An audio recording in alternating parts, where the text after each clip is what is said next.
আমাদের সংস্কৃতি, আমাদের সংস্কার সর্বদা থাকবে আমাদের সাথে। ভারতের মহান গ্রন্থ আর কাব্যের সম্পূর্ণ সংকলন। সাবস্ক্রাইব করুন তিলক। দেবী অরুন্ধতী, এই ব্রহ্মচারীরা আমার শিষ্য, এদের প্রতি মায়া বিস্তার করো না।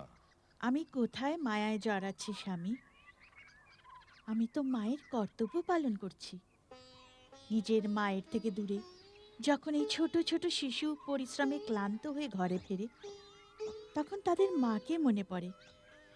যদি এদের সামান্য মায়ের ভালোবাসা দিই, তাহলে আপনার শিক্ষায় বিঘ্ন ঘটবে না তো? আমি তো আমার শিষ্যদের ভবিষ্যতের জন্য এসব ভাবছি, যাদের বীরপুরুষ হয়ে অন্যদের রক্ষা করতে হবে, এই পৃথিবীকে বাঁচাতে হবে। তাদের জীবন এখন থেকেই কঠোর তপস্বীর মতো হতে হবে।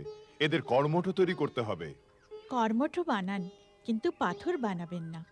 ওদের মনের কোমলতাটাকে বাঁচিয়ে রাখুন।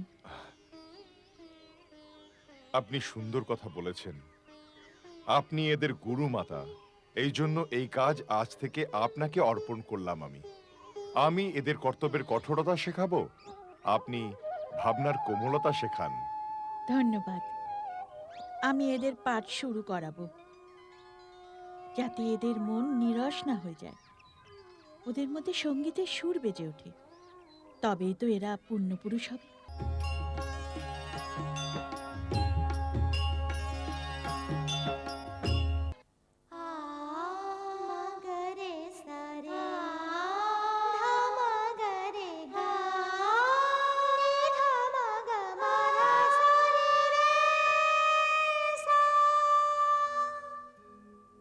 সূর্য কিরণ করে ভোর বন্দনা, সূর্য কিরণ করে ভোর বন্দনা, সূর্য সোনালি সাত রং ছড়ায়, সূর্য সোনালি সাত রং ছড়ায়, মৃদু মৃদু বহে পবন চন্দনা, সূর্য কিরণ করে ভোর বন্দনা। নিরে গামা পারামা পাগামা রে গা নিরে গা নি গা রে সা। সন্ধে হলে পাখি ফিরে আসে, সন্ধে হলে পাখি ফিরে আসে, রূপের ছাটাই মনোরাগ ভাসে বাতাসে, সন্ধে হলে। সারে মা পানি সারে নি ধা পা ধা মা রে গা সা।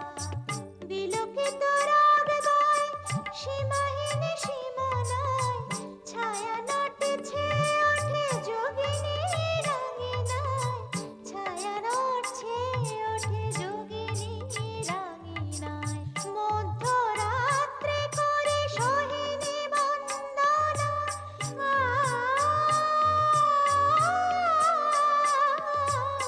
মধ্যরাত্রে করে সোহিনী বন্দনা, ওঠে শিশুদের বিরহের কান্না, সূর্য কিরণ করে